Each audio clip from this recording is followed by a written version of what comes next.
Okay, now let's take a look at the minor spread triads. So let's start with the low set of strings first. So we're going to be talking about C minor, so we've got C on the low E, and then G on the A string, and then the E flat on the G string. Okay. Alright, now let's take the root position and move it to the middle set of strings. So we've got C on the A string, then G on the D string, and then with your middle finger you're going to play E flat on the B string.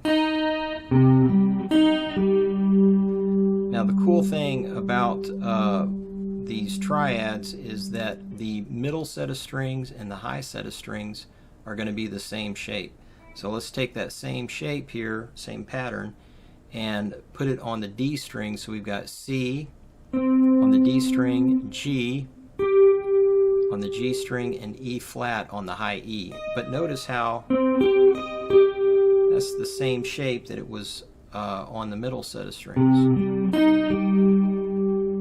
So it's just the way the guitar is tuned that it works out that way. Alright, so now let's take a look at the first inversion. So the first inversion, we have E flat on the low E, okay, we have C on the A string, and then G on the G string.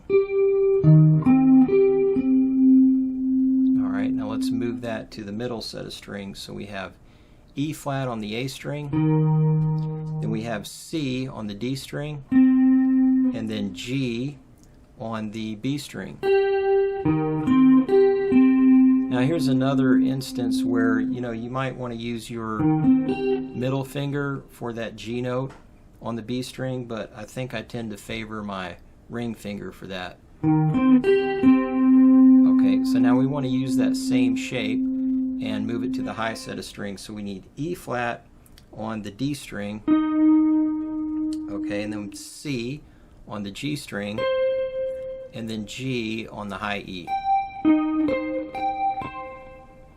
Okay, now let's take a look at the second inversion.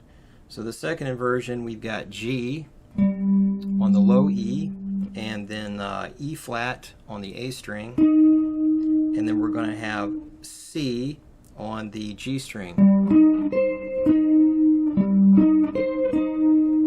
Alright, now let's move that to the middle set of strings. So we have G this time on the A string, and then E flat on the D string, and then C on the B string. Now I find that this time I can use this bar with my pinky.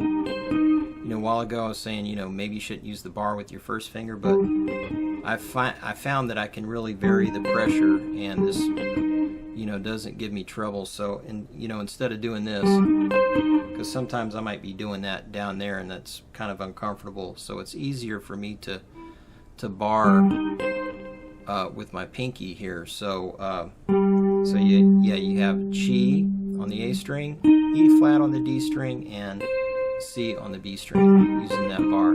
So now let's move that to the high set of strings. So we have G on the D string, okay, and then we have E flat on the G string, and then on the high E the C note.